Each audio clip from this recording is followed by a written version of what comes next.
자, 오늘은 여러분들 지난번에 못했던 작품 선생님이 동영상 수업으로 진행하도록 하겠습니다. 동영상은 예전의 방식이랑 좀 다르게 우선 화면 위주로 해서 수업을 하는 걸로 할 테니까 여러분들 이 부분은 여러분들 교재에 똑같이 나와 있는 부분이기 때문에 선생님 설명을 잘 듣고 따라갈 수 있도록 하겠습니다.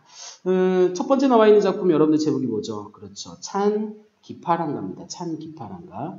이 작품은 우리 언제 배웠었냐면 고전문학 할 때 신라시대의 향가 작품으로 대표적인 거 하나의 찬기파랑가를 공부했었는데 이 찬기파랑가는 기파랑에 대한 찬이 뭐라고 했어요? 예찬적 성격을 취하고 있다. 이게 이제 찬기파랑가가 갖고 있는 특징이다. 이렇게 이야기했던 거 기억나죠? 그래서 오늘은 찬기파랑가를 그런 방식에 맞춰서 우리가 한번 공부를 해보도록 하겠습니다. 자, 우선 보게 되면 첫 번째 부분에 열침에 이렇게 시작하고 있죠. 열침에 이때 열다라는 건 영어로 이야기한다면 오픈이라고 했습니다. 뭐를 열었느냐? 구름의 장막을 여니까 나타난 달이 있다 이 말이죠. 이게 첫 번째 기파랑을 비유하는 속성인데 달이에요. 달을 통해서는 어떠한 속성을 드러내는 거라고 했냐면 광명함의 속성을 드러내는 거라고 볼 수가 있었고요. 두 번째 흰 구름조차 떠가는 안디에 자 그러니까 흰 구름을 따라서 누가 달이 지금 떠가는 거 아니냐. 세 번째 보면은 새파란 열이여의 자 날이여는 이게 두 번째 속성이라고 볼 수 있는데 이게 뭐였었죠? 시냇물이라고 이야기했었죠. 이 시냇물은 속성이 새파랗다라고 볼 수 있으니까 깨끗함이니까 사람의 성격으로 바꾼다면 청렴함의 성격을 갖고 있다. 이렇게 이야기할 수 있고 그곳에 기파랑의 즈이 여기다 선생님 써볼까요? 즈이 이거는 모습 이런 뜻이라고 해놨는데 즉 이 달과 이 시냇물에 기파랑의 모습이 있다라고 볼 수가 있으니까 여기 나와 있는 달과 두 번째 나리어를 통해서 기파랑의 모습을 비유적으로 드러낸 속성이다. 이렇게 볼 수 있어요. 자, 일로나의 제벽에 이로부터 흐르는 제벽에 여기 세 번째 속성이라고 할 수 있는데 세 번째가 뭐였냐면 자갈돌이라고 했죠. 돌이 갖고 있는 성질을 사람으로 바꾼다면 어떠한 성질이냐면 강직함의 성질이 있다라고 볼 수 있어요. 자, 그 제벽에 낭이 지니셔온 마음의 가치를 존누하죠 라고 볼 수 있는데 이거는 화자의 태도죠. 그러니까 낭이 지닌 그러한 기파랑이 지닌 이러한 강직함을 내가 끝까지 따르겠다라는 의지가 담겨져 있는 거라고 볼 수 있고 요 아은은 신라의 향가에서 나오는 뭐라고 볼 수 있냐면 낙구라고 볼 수 있죠. 보통 뭘 드러내는 거냐면 감탄을 드러내는 정서야. 자, 잣가지 높아. 요 잣가지가 몇 번째 속성? 네 번째 속성. 자, 잣가지가 뭐하다, 높다라는 속성을 통해서 고귀함이라는 속성을 드러낼 수가 있다라고 했죠.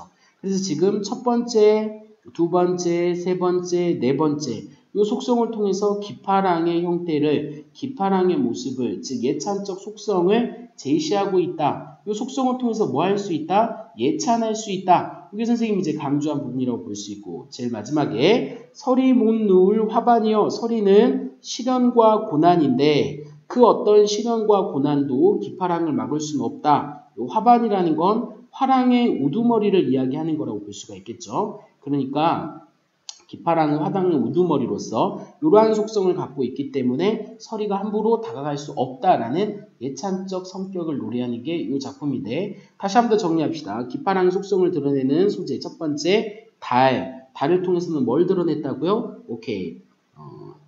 이 부분 잠깐 지웠고 다시 하겠네. 첫 번째는 달을 통해서 드러내는 속성이 광명함 이렇게 정리했죠. 두 번째는 어디 나와 있습니까?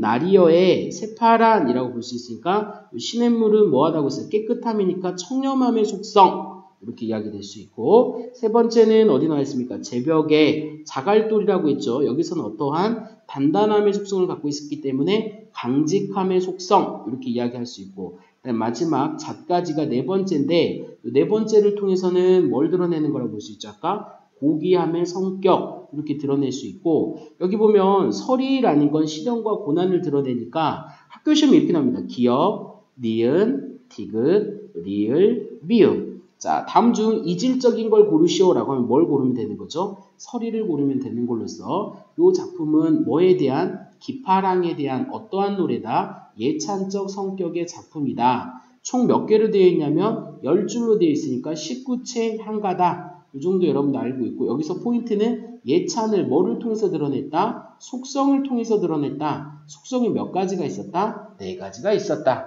이렇게 공부하면 창 기파랑간 여러분들 쉽게 접근할 수 있을 겁니다. 자, 그리고 이제 두 번째 나와 있는 작품이 여러분들 뭐가 있죠? 이 작품은 창 기파랑가랑 항상 같이 가야 되는 작품인데 모죽지랑가라는 작품이 있어요. 이 작품은 죽지랑을 못자는 사모하다 이렇게 볼 수 있죠. 그러니까 죽지랑을 사모하는 노래. 좀 전에 공부했던 찬 기파랑가는 기파랑가를 예찬하는 노래라고 했다면 이 작품은 죽지랑을 사모하는 형태의 노래라 이렇게 이야기할 수 있어요. 봅시다. 지난 봄을 그리워 지난 봄 과거를 화자는 지금 뭐하고 있다? 그리워하고 있다. 모든 것이 울음 시름이 잠기는구나. 이 그리움으로 인해서 시름이 커져간다. 지금 화자의 기본 정서는 뭐라고 볼 수 있냐면 그리움의 정서다 라고 볼 수 있죠. 아름다움을 나타내신 얼굴에 주름을 지니셨다. 주름이라는 건 뭔가 근심과 걱정인데 근심과 걱정은 누구를 주체로 하느냐에 따라서 화자의 근심과 걱정이라는 건 뭘로 인해서 발생되는 그리움으로 인해서 만들어지는 만약에 이게 화자가 아니라 죽지랑이라고 한다면 죽지랑이 뭐 했다? 늙었다. 이렇게도 볼 수 있어요. 그냥 이거는 근심과 걱정이라기보다는 늙음의 속성을 드러내는 걸 해석할 수도 있단 말이지. 자, 근데 눈 돌칠 사이, 이 눈 돌칠 사이라는 건 아주 짧은 시간으로서 불교에서는 이런 걸 보통 찰나라고 합니다.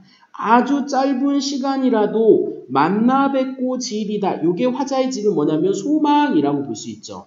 아주 짧은 시간이라도 기파랑을 만나고자라는 뭐의 정서? 그리움과 사모의 정서를 이야기하고 있다. 이렇게 말할 수 있네요. 죽지랑이요. 요건 신라의 한가가 갖고 있는 아까 뭐라고 했죠? 낙구라고 했죠. 그리운 마음에 가는 길, 다북쑥 우거진 마을에 잘밤 있으리까. 요건 해석하게 되면 저승길이라도 함께 가겠다라는 걸로써 간절한 뭐가 담겨져 있습니까? 그리움의 정서를 노래하는 게 뭐라고 볼 수 있다? 모죽지랑가다라고 볼 수 있습니다. 좀 전에 공부했던 찬기파랑가는 기파랑에 대한 예찬적 속성이었다면 또 모죽지랑가는 죽지랑에 대한 사모의 정서를 노래하는 거라고 볼 수 있어요. 그럼 뒤에 보면은 가을 무덤이라는 기영도 작품이 나와 있는데 이 제목에서 알 수 있다시피 가을 무덤이라고 이야기될 수 있죠. 무덤은 뭐와 관련된 거냐면 죽음과 관련된 거고 가을이라는 계절이 주는 이미지는 어때? 쓸쓸함. 이렇게 볼 수가 있겠죠. 쓸쓸함. 이렇게 볼 수 있다면 죽은 누군가를 뭐 하는 노래다? 그리워하는 노래다. 그러니까 여러분들 앞에 나와 있는 뭐랑 엮일 수가 있어요. 모죽지랑가랑 엮일 수가 있다. 그래서 묶어서 시험에 나왔겠구나. 이렇게 볼 수 있습니다. 이번에 누구를 그리워하는지 한번 봅시다. 처음에 누이야. 아하 답이 나왔네. 자, 이 누이가 바로 뭐가 되겠어요? 그리움의 대상이라고 볼 수가 있고 그 다음에 또 죽은 대상 이렇게도 이야기할 수 있죠. 우리가 배운 작품 중에서 누이를 그리워하는 작품이 뭐가 있었죠? 신라의 한가 작품 중에 제망매가가 이런 거랑 유사한 형태의 작품이었습니다.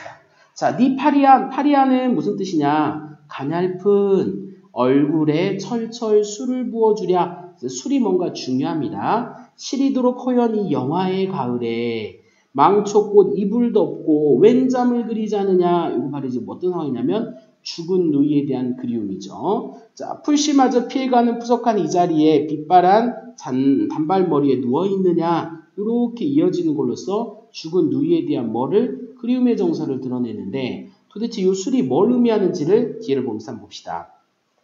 헝클어진 가슴 몇 조각 꺼내어 껄끄러운 이 뼈다귀 악수를 하면 딱 부딪히는 이빨새로 어머니의 물려주신 푸른피가 배어나온다. 물구덩이 요란한 빗줄기 속 뒤에 보면 꾸정물 개울을 뛰놀 때 왜라서 그리도 숟가락 움켜쥐고 눈물보다 찜찔한 서름을 빨았더냐. 요 부분이 바로 뭐라고 볼 수 있냐면 과거의 누이를 추억하는 요 속에서 뭘 드러내는 거냐면 그리움의 정서를 드러냅니다. 이 작품은 계속 그리움이죠. 누구를 그리워하는 거? 죽은 누이를 그리워하는 형태다. 이렇게 이야기할 수 있고 편안히 누운 내 누이야. 네 파리한 얼굴에 술을 부으면 다시 술이 반복되고 있습니다. 눈물처럼 튀어오는 술방울이 자, 이 못난 영혼을 휘감고 온몸을 휘어드는 게 어인가닥이냐. 자, 이렇게 봅시다.